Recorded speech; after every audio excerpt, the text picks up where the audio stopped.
করুন অ্যাপের bell icon, subscribe করুন স্পিড ARC24, সব সময় থাকুন খবরে।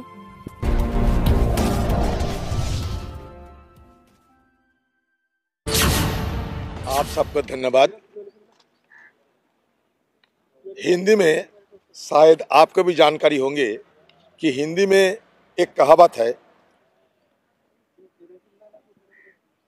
जिसको मैं थोड़ा पढ़ के सुनाना चाहते हैं।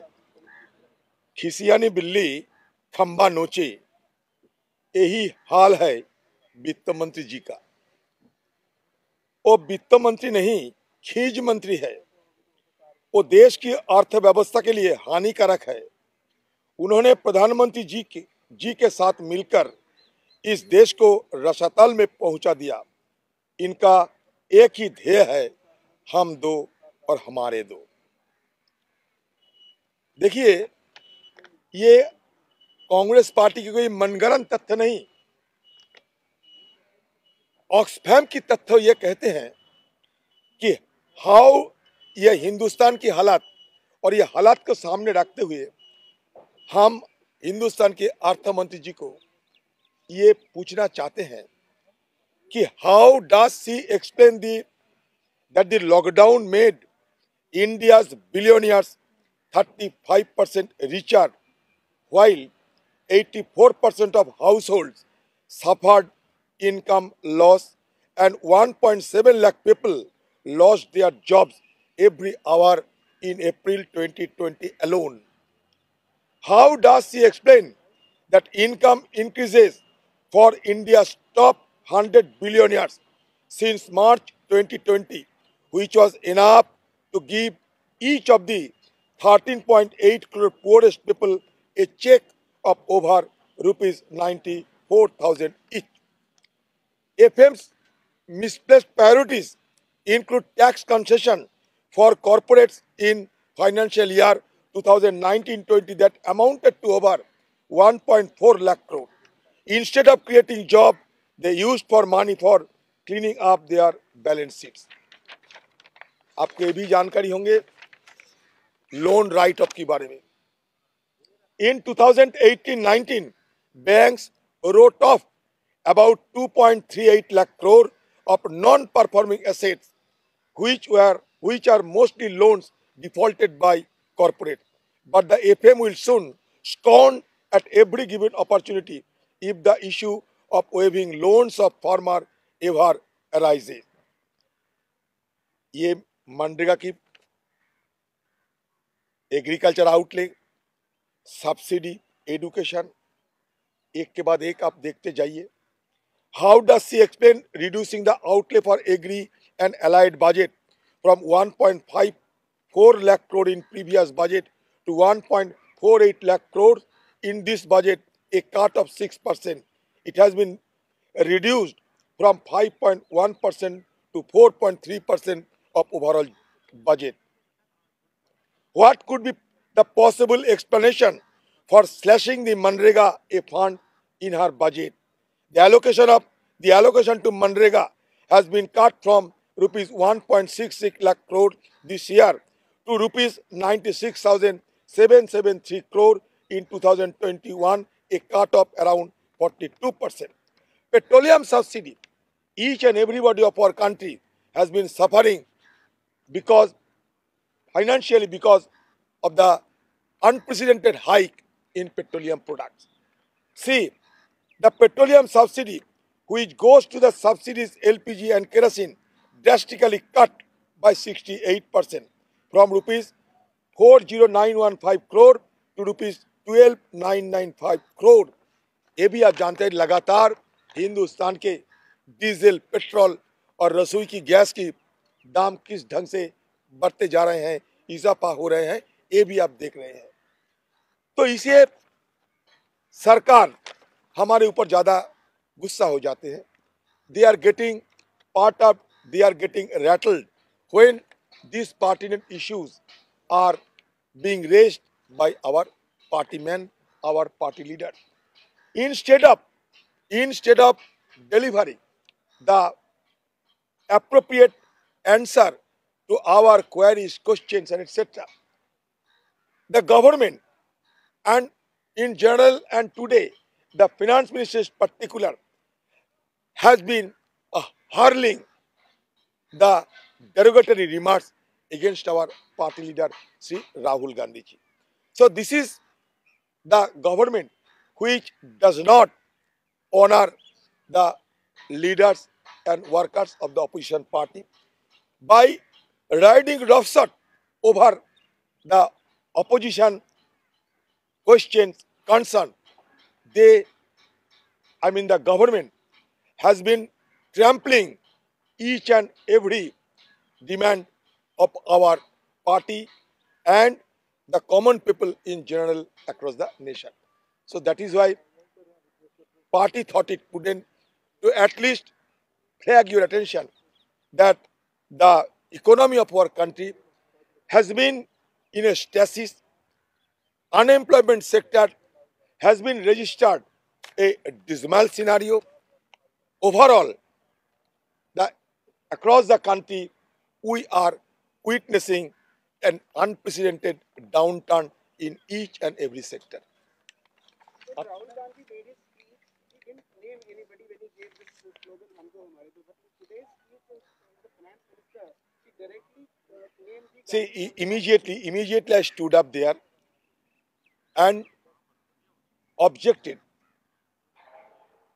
to the comments of Honorable Finance Minister, and even I exhorted her that being a Finance Minister of India, she should not indulge in such kind of unparliamentary activities inside the house. So immediately we took a serious exception to the comment made by Finance Minister. देखिए, agriculture में cess की बात तो हो रही है। आप जानते हैं कि हमारे कॉन्स्टिट्यूशन में सेस और सरचार्ज, इससे जो धन और राशि कमाया जाते हैं, ये धन सूबे की सरकार को नहीं बांटा जाता। ये धन सारे इकट्ठा करके सेंट्रल गवर्नमेंट अपने एक्सचेकर में रख देते हैं, अपने कॉफर में रख देते हैं।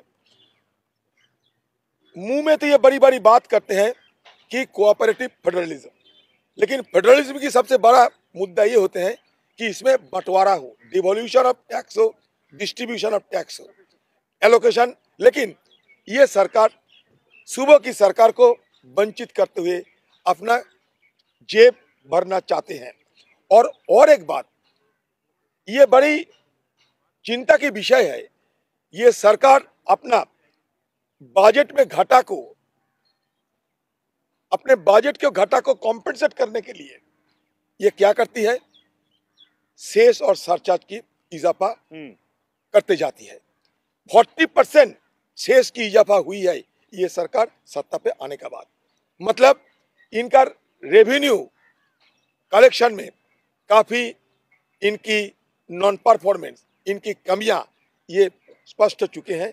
इसलिए बाकी चारों तरफ से कहीं हमारा जो फैमिली सिल्वर है, हमारे देश की जो इंडस्ट्री है, इसको बेच डालो, मॉनिटाइजेशन करते जाओ, सेस एग्रीकल्चर के नाम पे सेस लगाते जाओ, लेकिन सूबों की सरकार को हम नहीं कुछ बांटेंगे। इसका मतलब ये सरकार कोऑपरेटिव फेडरलिज्म की बात तो करते हैं, लेकिन ये सरासर ये सरकार एक सेंट्रलाइजेशन करना चाहते हैं। ये बड़ा चिंता की विषय है कि ये केंद्रीकरण की राजनीति ये सरकार की सबसे आगे हमारे देश के लिए खतरा बन सकते हैं। स्टैंडिंग कमेटी जो डिफेंस पर है, उन्होंने इच्छा जाहिर की कि हम लोग एलएसी का विजिट करेंगे। राहुल जी भी उस कमेटी के मेंबर है। आप लोग को लगता है कि पार्लियामेंटेरियंस को जाकर वहां पर ऑन ग्राउंड जाकर आज ही हम सदन में मुद्दा उठाया, अमित शाह जी को कहा कि आप कश्मीर के बारे में जिस ढंग से कहते रहते थे, तो मुझे तो ऐसा लगा कि मोदी जी ना वो डाल ले खोद के चले आए। लेकिन ये सरकार को जब ये एब्रोगेशन किया था, ये 370, उसके बाद हम लोग ये गुहार लगाई सदन के अंदर सदन की बाहर कि एक ऑल पार्टी डेलीगेशन भेजा जाए। ये सरकार ऑल पार्टी डेलीगेशन तो नहीं भेजा, बदले यूरोपियन यूनियन से लीडर बुला के भेजते रहे।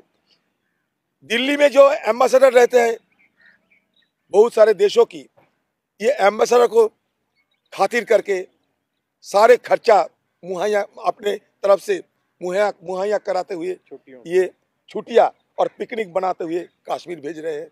लेकिन हिंदुस्तान की पार्लियामेंट की जो नुमाइंदे हम लोग, हम बार बार गुहार लगाए थे, फिर भी ये सरकार को इजाजत नहीं मिली।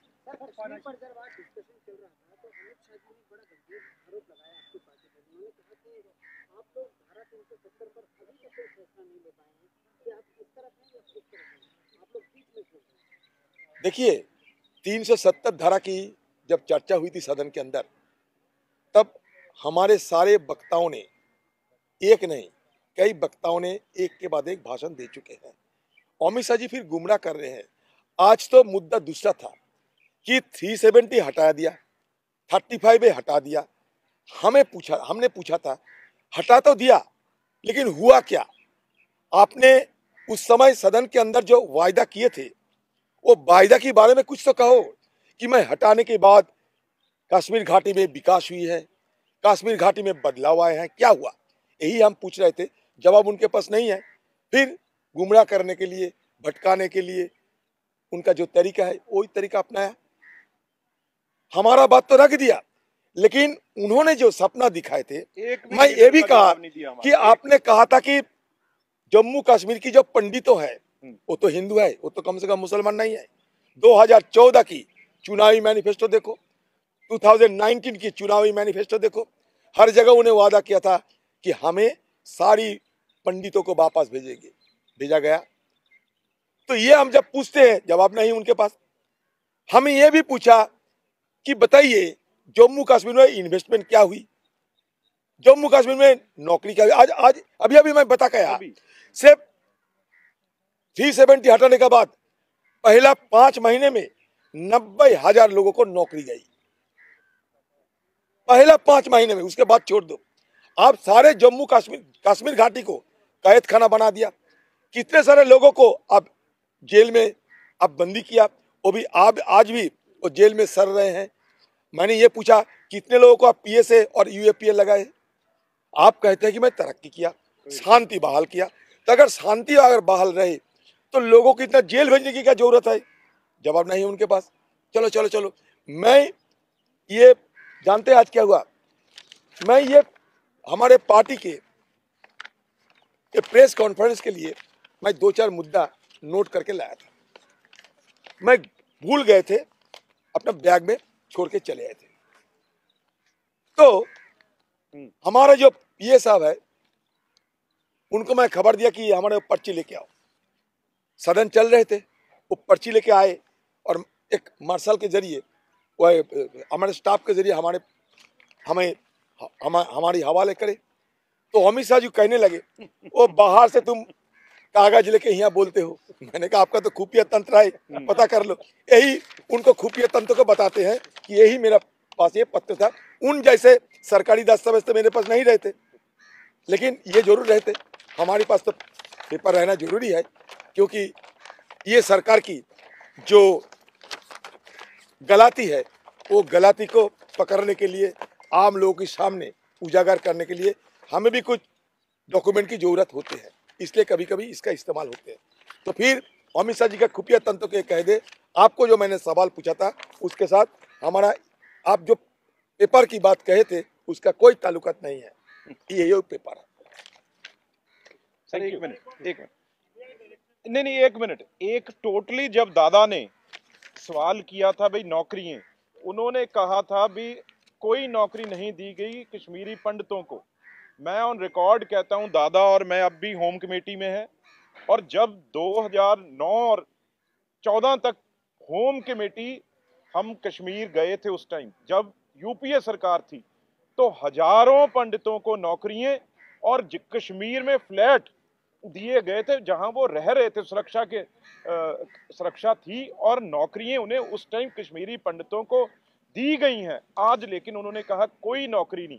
और दूसरा उन्होंने कहा भी हमारी सरकार, ऑन रिकॉर्ड कहा भी हमारी सरकार कोई कानून से नहीं चलती, किसी और चीज से नहीं चलती, जो हमारे दिल में, जो हमारे दिमाग में आता है उस तरीके से सरकार चलती है।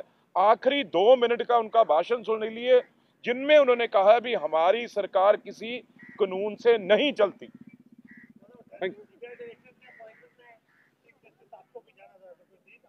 नहीं, पता नहीं, और चीफ जस्टिस सीबीआई डायरेक्टर की कोई डॉक्यूमेंट मेरे पास नहीं आया, कोई बुलावा भी नहीं आए हैं। इसी बीच तो उन्होंने किसी दूसरे व्यक्ति को प्रमोशन कर दिए हैं उसमें, लेकिन वो भी पद स्थायी पद नहीं है, अस्थायी रूप से किसी को वहाँ बैठा दिया।